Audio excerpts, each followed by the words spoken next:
ഉണ്ണിത്താനെ കുറിച്ച് പൊതുവിൽ നല്ല അവിടെ കേട്ടതാണ്. പൊതുവിൽ നല്ല അഭിപ്രായമുണ്ട്, സജീവമായി അദ്ദേഹം ഉണ്ട് എന്ന് പറയുമ്പോഴും പാർട്ടിക്കുള്ളിൽ രാജ്മോഹൻ ഉണ്ണിത്താനെതിരെ അദ്ദേഹം ലാൻഡ് ചെയ്ത ദിവസം മുതൽ അന്നത്തെ DC പ്രസിഡന്റ് ഹക്കീം കുന്നിൽ തൊട്ട് തുടങ്ങിയ ഉടക്കാണ് അത് ഇപ്പോഴും തുടരുന്നുണ്ട്.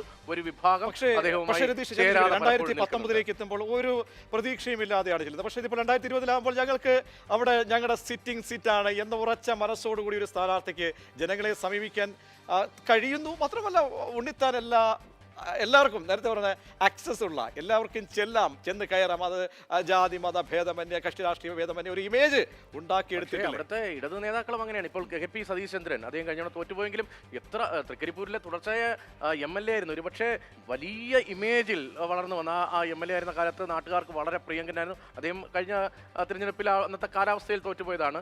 ഈ ബാലകൃഷ്ണൻ മാസ്റ്ററെ കുറിച്ചും അങ്ങനെ വ്യത്യസ്തമായ അഭിപ്രായമില്ല. കാസർകോട്ടെ CPM നേതാക്കളെ വെച്ചും വ്യത്യസ്തമായ അഭിപ്രായമില്ല. പക്ഷേ ആളായിരുന്നു സതീഷ് ചന്ദ്രന് ജയിക്കാനാവാത്ത നമുക്ക് രണ്ട് റിപ്പോർട്ടേഴ്സ് ഉണ്ട്. ഒന്ന് അവിടുത്തെ സ്വന്തം നാട്ടുകാരൻ, നമ്മുടെ പ്രധാനപ്പെട്ട നമ്മുടെ റിപ്പോർട്ടർ, നമ്മുടെ ഡെസ്കിന്റെ സാന്നിധ്യമായ EV ഉണ്ട്. ഒപ്പം ഫെലിക്സ് ഉണ്ണികൃഷ്ണൻ ഉള്ളപ്പോൾ പിന്നെ മറ്റാരെന്ത് കഥ അല്ല, സാരംഗ് കൂടിയുണ്ട്. സാരംഗാണ് ഇപ്പോൾ കാസർഗോഡ് നിന്ന് തിരഞ്ഞെടുപ്പ് റിപ്പോർട്ട് ചെയ്തുകൊണ്ടിരിക്കുന്നത്. ആദ്യം ഉണ്ണിയുടെ നാടാണ്, ഞങ്ങൾ പറയുന്ന രാഷ്ട്രീയത്തിന് അപ്പുറത്ത് ഉണ്ണിയുടെ പ്രാദേശിക ലേഖകനായി തുടങ്ങിയതാണ്. ഉണ്ണിക്കറിയാത്ത രാഷ്ട്രീയമൊന്നും കാസർഗോഡില്ല. രതീഷ്, ഞാൻ ഈ തെരഞ്ഞെടുപ്പ് പ്രഖ്യാപിച്ചതിന് ശേഷം ഒരു തവണ നമ്മുടെ എൻ്റെ മണ്ഡലം പരിപാടിയുടെ ഭാഗമായാണ് കാസർഗോഡ് ലോക്സഭാ മണ്ഡലത്തിൽ സഞ്ചരിച്ചത്. മറ്റേ കൗങ്ങിലൊക്കെ കയറിയതല്ലേ? അതെ അതെ അതെ. അപ്പോൾ രതീഷിൻ്റെ ജന്മനാടൊക്കെയാണ് പാണത്തൂർ, നമ്മുടെ കാഞ്ഞങ്ങാട് മണ്ഡലത്തിൻ്റെയും ഉദുമ മണ്ഡലത്തിൻ്റെയൊക്കെ ഭാഗമായിട്ട് വരും. അതിർത്തിയല്ലേ രതീഷ്? അത് ബോർഡറാ. ഞങ്ങളുടെ സ്ഥലം കഴിഞ്ഞാൽ ഉദുമ തുടങ്ങുകയാണ്. കാസർഗോഡ് താലൂക്ക് തുടങ്ങി. ഇപ്പോൾ പുതിയ താലൂക്ക് വെള്ളരിക്കുണ്ട് താലൂക്ക് അല്ലേ? അതെ അതെ. അപ്പോൾ ആ അനുഭവം മാത്രമാണ് എനിക്ക്. പിന്നെ നമ്മുടെ സുഹൃത്തുക്കളും രാഷ്ട്രീയ നേതാക്കളും അവരൊക്കെ സംസാരിക്കുമ്പോഴുള്ള വിവരങ്ങൾ, സാരംഗിന് കുറച്ചും കൂടി ഇപ്പോഴത്തെ ഗ്രൗണ്ട് സിറ്റുവേഷൻ എന്താണ് അവിടെ എന്ന് പറയാൻ കഴിയും. കഴിഞ്ഞ തെരഞ്ഞെടുപ്പിൽ നമ്മൾ നോക്കുകയാണെങ്കിൽ 3 ഫാക്ടർ അവിടെ വർക്ക് ചെയ്തിട്ടുണ്ട്. ഒന്ന് രാഹുൽ തരംഗം തന്നെയാണ് മൈനോറിറ്റി വോട്ടുകൾ കൃത്യമായി, ന്യൂനപക്ഷ വോട്ടുകൾ കൃത്യമായി UDFിലേക്ക് എത്തിച്ചത്. മറ്റൊന്ന് ശബരിമല വിഷയമാണ്. കാസർഗോഡ് ലോക്സഭാ മണ്ഡലം കാവുകൾ, ക്ഷേത്രങ്ങൾ, അങ്ങനെ ഒരുപാട് വിശ്വാസവും ആചാരവുമായി ബന്ധപ്പെട്ട ഒരുപാട് ആളുകളുള്ള സമൂഹമുള്ള ഒരു മണ്ഡലമാണ്. ശബരിമല വലിയ തിരിച്ചടി CPMന് നൽകി. പെരിയാർ ഇരട്ടക്കൊലപാതകം അത് 2 മണ്ഡലങ്ങളിലെ ഉദുമയിലെയും കാഞ്ഞങ്ങാട് നിയമസഭാ മണ്ഡലത്തിലെയും വോട്ടിങ്ങിനെ കാര്യമായി ബാധിച്ചു. അങ്ങനെ 3 ഫാക്ടർ കഴിഞ്ഞ ലോക്സഭാ തെരഞ്ഞെടുപ്പിൽ അവിടെ CPMനെ തോൽപ്പിച്ചിട്ടുണ്ട്. ആ ചിത്രം മാറും ഇപ്പോൾ എത്തുമ്പോൾ. ഇപ്പോൾ അന്നത്തെ കോൺഗ്രസ് അല്ല, ഇന്നത്തെ കാസർകോട്ടെ കോൺഗ്രസ്.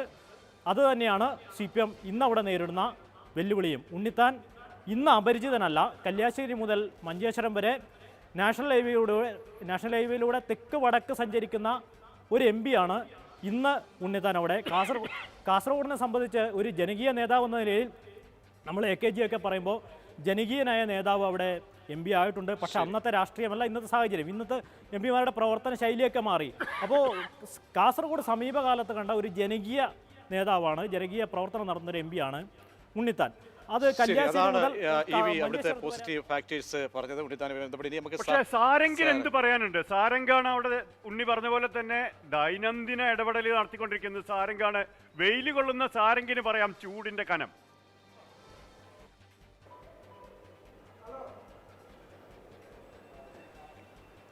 തീർച്ചയായും അതുകൊണ്ടാ വലിയ ചൂടിലേക്കാണ് ഇപ്പോൾ കാസർകോട്ടെ അവസാന ലാപ്പ് പ്രചരണം എത്തി നിൽക്കുന്നത്. ആരോപണങ്ങളുമായി 3 മുന്നണികൾ സജീവമാണ്. എന്നിരുന്നാലും കഴിഞ്ഞ വർഷത്തെ ചില ഘടകങ്ങൾ, കഴിഞ്ഞ വർഷത്തെ തിരഞ്ഞെടുപ്പിൽ നിർണായകമായ ചില ഘടകങ്ങൾ ഇത്തവണ നിർണായകമാവില്ല എന്നുള്ളൊരു സൂചന ഉണ്ട്. ഇപ്പോൾ ഉണ്ണിയേട്ടൻ പറഞ്ഞു വെച്ചത് ശബരിമല അതുപോലെ വിഷയം ഇത്തവണ ചർച്ച ചെയ്യാൻ സാധ്യതയില്ലാത്തൊരു വിഷയമാണ്. ആ ഒരു വിഷയത്തിന് നിർജീവത ഉണ്ടായതുകൊണ്ട് തന്നെ അത്തരത്തിലുള്ള വോട്ട് ചോർച്ചകൾക്കോ അല്ലെങ്കിൽ വോട്ടുകളുടെ അടിയൊഴുക്കിനുള്ളൊരു സാധ്യത അവിടെ നിലനിൽക്കുന്നില്ല എന്ന് വേണ്ടി വരും. പക്ഷേ അതിന് സമാനമായ മറ്റൊരു വിഷയം അവിടെയുണ്ട്. കാരണം വധക്കേസുമായി ബന്ധപ്പെട്ട് ആ കേസിൻ്റെ വലിയൊരു ചർച്ച കാസർഗോഡ് മഞ്ചേശ്വരം മണ്ഡലങ്ങൾക്കിടയിൽ വ്യാപകമായ ന്യൂനപക്ഷങ്ങളുടെ സംരക്ഷണം ഉറപ്പുവരുത്താൻ സംസ്ഥാന സർക്കാരിന്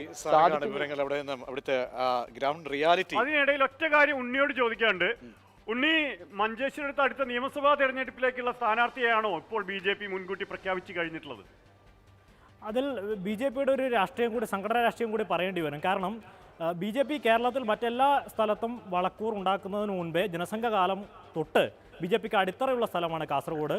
V Muraleedharan, K Surendran leadership വന്നതിന് ശേഷം അവിടെ ബി ജെ പി എന്ന് പറയുന്നത് കന്നഡിക തുളു ബെൽറ്റാണ് അതിൻ്റെ അടിത്തറ.